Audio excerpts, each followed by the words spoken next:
जिस हिसाब से कह रहे थे कि भारत में ये होगा तो वो होगा, अल्हम्दुलिल्लाह जी हम बहुत सुकून मिला आगे। ये है रजिया बीबी। रजिया बीबी एक पाकिस्तानी आतंकी की विधवा है, लेकिन रजिया एक कश्मीरी महिला भी है जिसकी बेहद कम उम्र में शादी एक पाकिस्तानी आतंकी से कर दी गई।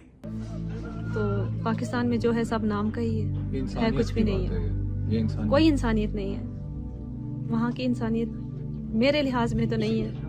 रजिया बीबी एक पाकिस्तानी आतंकी की विधवा है, लेकिन रजिया एक कश्मीरी महिला भी है जिसकी बेहद कम उम्र में शादी एक पाकिस्तानी आतंकी से कर दी गई।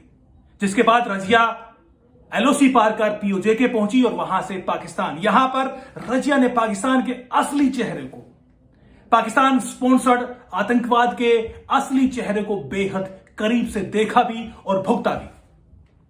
यहां पर रजिया ने देखा कि कैसे पाकिस्तान और उसके पाले पोसे आतंकी संगठन जैशे मोहम्मद और हिजबुल मुजाहिदीन जैसे संगठन कश्मीरी नौजवानों को बरगलाते हैं, भड़काते हैं और उनका इस्तेमाल कश्मीर में आतंकवाद को बढ़ावा देने के लिए करते हैं। रजिया बीबी के 3 बच्चे हुए और जब उसके पति की मृत्यु हुई तो उसके बाद रजिया बीबी को कैसे दर बदर भटकने के लिए छोड़ दिया गया। जो नरक रजिया बीबी ने पाकिस्तान में भुगता, उसकी इस दास्तान को रजिया बीबी के मुंह से सुनिए। आप सुनिए, वो बताएंगी कि कैसे पाकिस्तान में इंसानियत रत्ती मात्र भी नहीं है और कैसे जब वो हिंदुस्तान आई वापस, यहां आकर उसको क्या फर्क महसूस हुआ, इसको भी आप सुनिए। ये फर्स्ट हैंड अकाउंट, यानी आप बीती खुद रजिया बीबी के मुंह से सुनिए, देखिए। हमने ईदें भी मनाई है लेकिन ना मनाने के बराबर, हमने खुशियां भी मनाई है लेकिन ना मनाने के बराबर। नहीं, यहाँ पे मुझे 15 दिन हो गए हैं तकरीबन, काफी सुकून में हूँ मैं, बहुत अच्छे सुकून से सो तो सकती हूँ जी, सुकून से सो सकती हूँ। टेंशन बच्चों की नहीं होती है, दिन को खेलते रहते हैं, उसमें भी बैठी रहती हैं चुप करके। जिस हिसाब से कह रहे थे कि भारत में ये होगा तो वो होगा, अल्हम्दुलिल्लाह जी हम बहुत सुकून मिला आगे, बहुत रिलैक्स हुए। मेरे बच्चों का बहुत ख्याल रखा गया यहाँ पे। आपका इस बारे में क्या ख्याल है कि अगर मेरी बीवी जी पाकिस्तान जाए तो उसके साथ क्या व्यवहार किया जाएगा? वो वहाँ अपनों का ख्याल नहीं रखते तो यहाँ से जाने वालों का क्या रखेंगे? और हमारे लिए जो एक मिलिटेंट था जी, आप उसकी बीवी हैं, आप जी, यहाँ आए, जी। आपके साथ कैसा व्यवहार? बहुत अच्छा ख्याल रखा है मेरा, मेरे बच्चों का बहुत ज़्यादा। मेरा सपोर्ट तो इंशाल्लाह इधर ही होगा, क्योंकि जहाँ मेरे बच्चों को सुकून मिला है।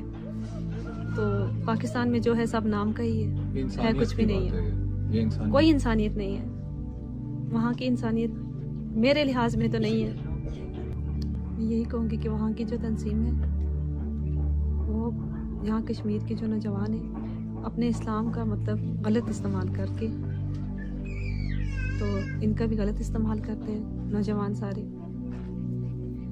जिंदगी इनकी बर्बाद कर देते हैं। कुछ तो जवानी चाहते हैं बेचारे, जवानी भरी जवानी में कुछ शादी करके खुद को भी बर्बाद करते हैं और बच्चों को भी। उनका क्या है, वो तो एक रास्ते पे हो जाते हैं, पीछे रह जाते हैं रुलने के लिए बच्चे और बीवी।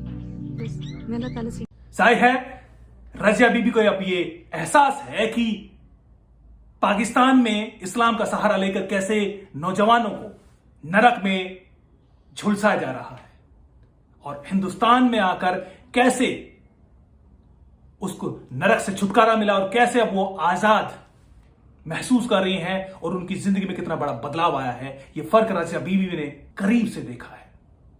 बहरहाल पाकिस्तान कोशिश कर रहा है कश्मीर में आग भड़काने की, आतंकवाद को बढ़ावा देने की, लेकिन भारत की सुरक्षा एजेंसी अभी चौकन्नी है। पिछले 36 घंटों में 9 आतंकी मारे गए हैं 3 अलग अलग एनकाउंटर में। बुधवार और गुरुवार की दरमियानी रात 2 एनकाउंटर हुए।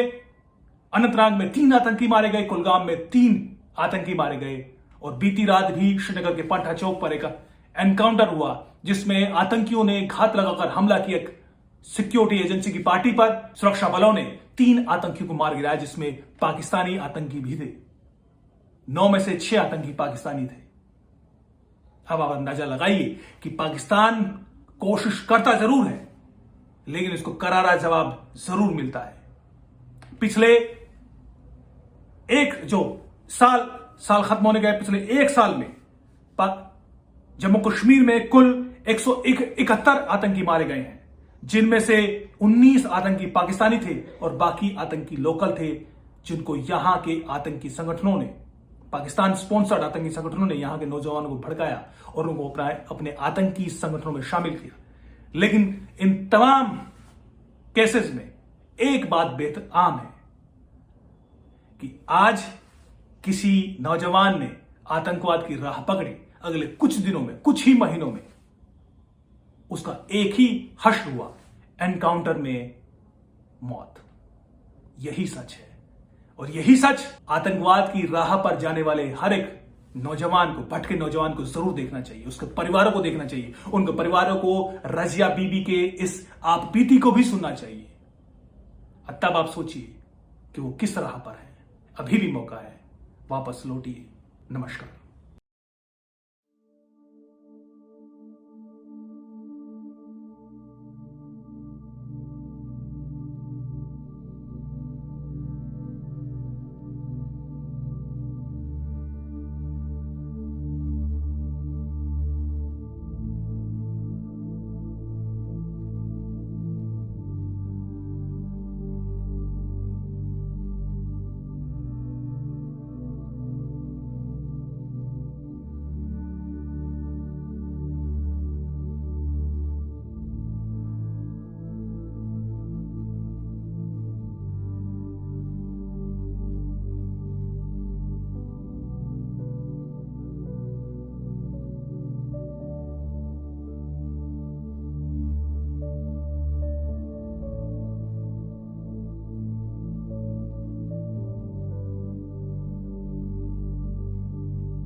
मेरा नाम रज़िया है।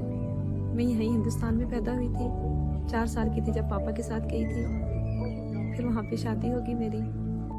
मेरा निकाह सन 2009 में हुआ था, मतलब घर में ही हुआ था। मेरे भाई के दोस्त थे जिनसे मेरा निकाह हुआ था, तो ये मुजाहिदों के साथ ताल्लुक था इनका।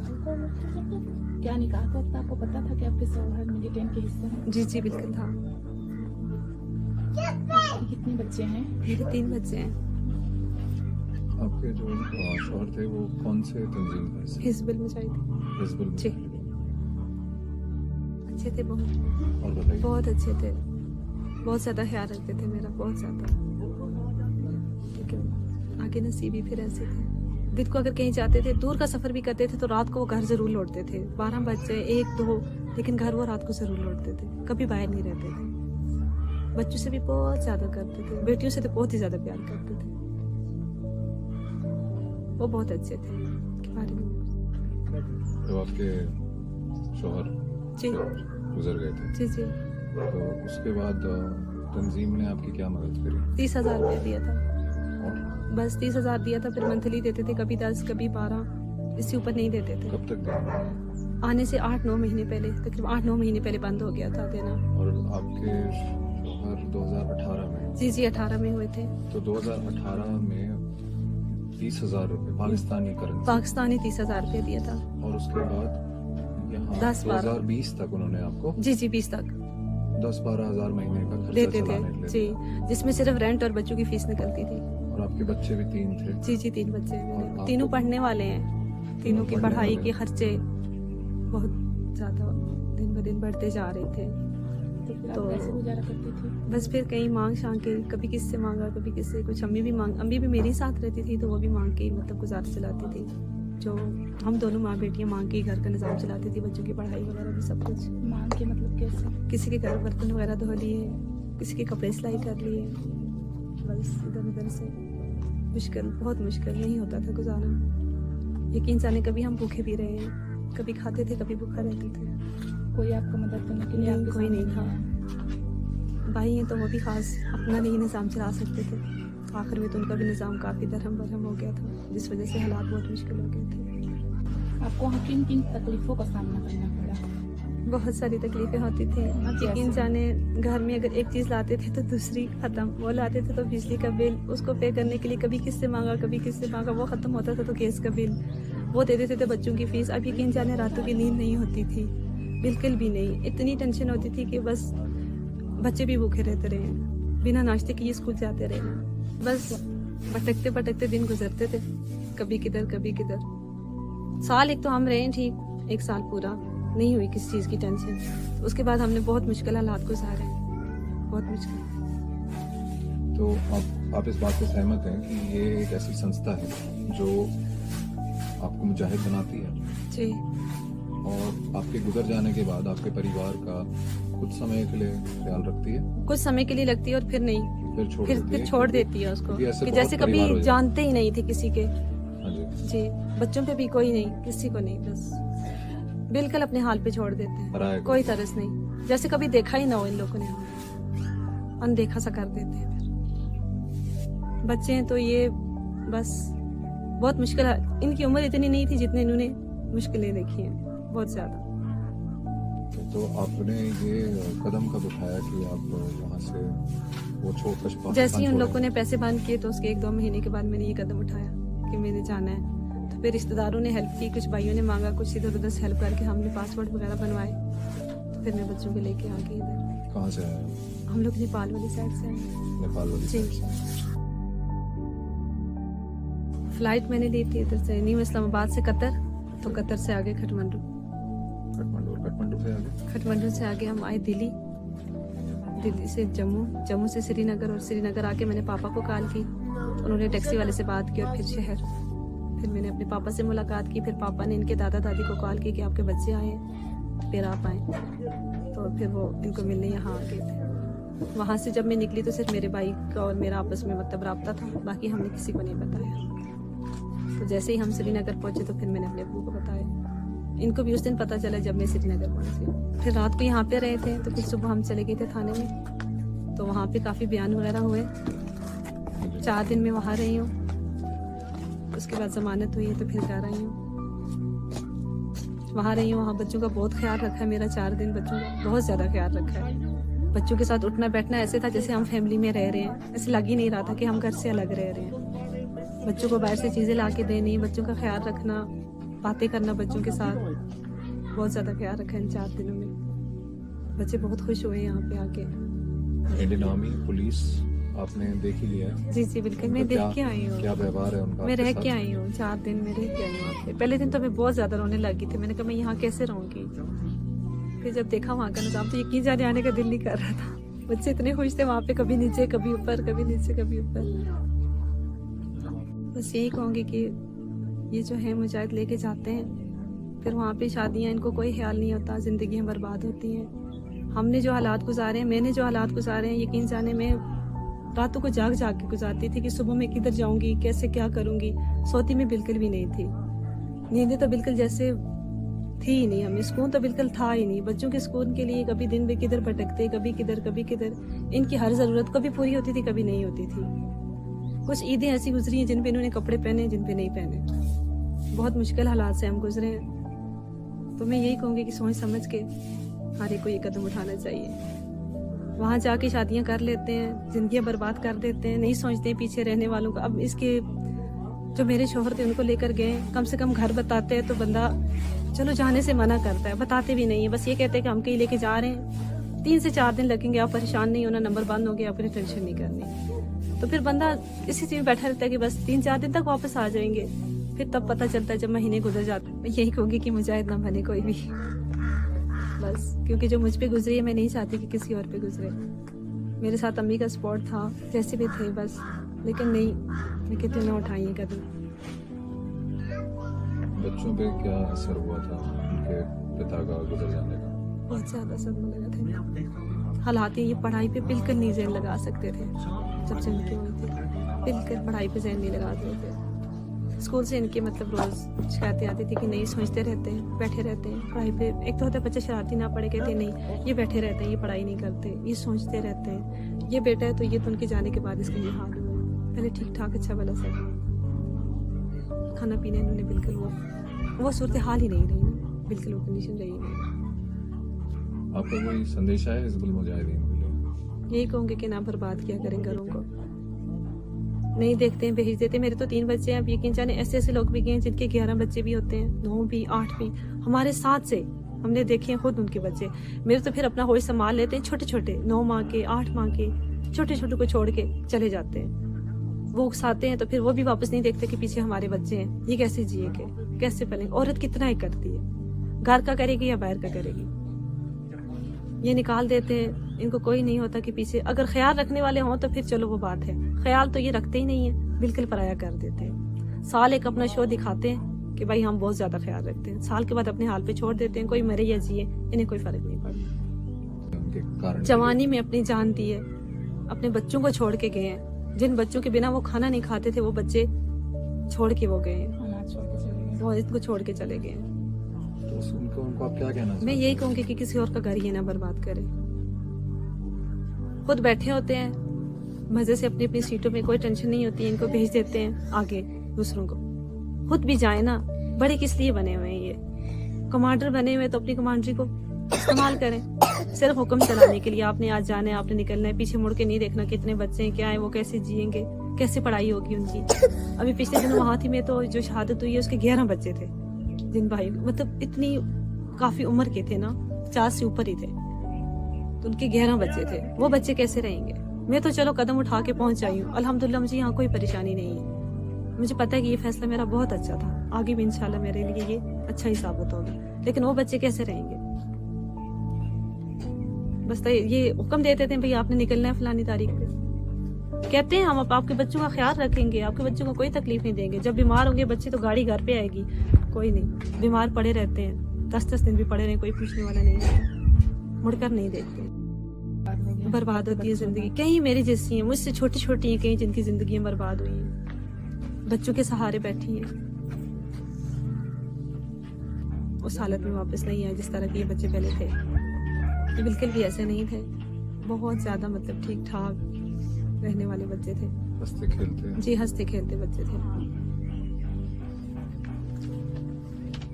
बस बच्चों का फ्यूचर बहुत ज्यादा खराब हो जाता है बाप के साए के बगैर, बहुत ज्यादा।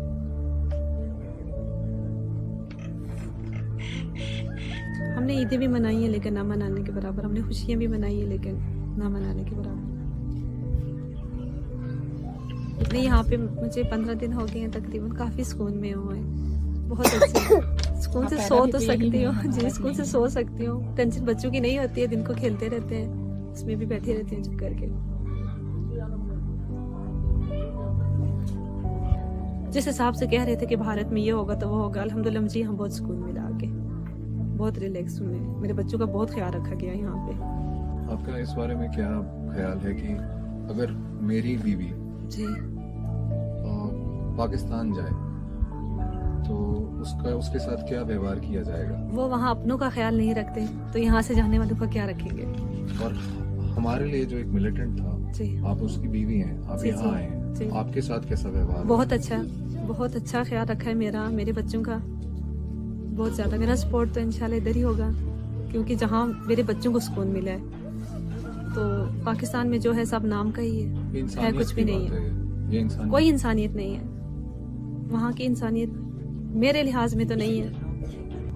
मैं यही कहूँगी कि वहाँ की जो तंजीम है वो यहाँ कश्मीर के जो नौजवान हैं अपने इस्लाम का मतलब गलत इस्तेमाल करके, तो इनका भी गलत इस्तेमाल करते हैं नौजवान सारे, जिंदगियाँ इनकी बर्बाद कर देते हैं। कुछ तो जवानी चाहते हैं बेचारे, जवानी भरी जवानी में कुछ शादी करके खुद को भी बर्बाद करते हैं और बच्चों को भी। उनका क्या है, वो तो एक रास्ते पे हो जाते हैं, पीछे रह जाते हैं रुलने के लिए बच्चे और बीवी। बस मैं अल्लाह ताला से यही दुआ करती हूँ कि जो मेरे साथ हुआ है वो किसी और के साथ ना हो। किसी का जवान भाई, बेटा, शौहर किसी के गलत मंसूबों के आगे आके यूं अपने घर ना बर्बाद करे, क्योंकि जो मेरे साथ हुआ मैं नहीं चाहती कि वो और किसी के साथ हो। इंसानियत ही सबसे बड़ा मजहब है। किसी को मार कर कुछ हासिल नहीं कर सकते। मैं तो कहती हूँ जहाद यही है कि अपने बच्चों और अपनी बीवी के साथ रहें। मेरे नज़दीक जहाद ये है।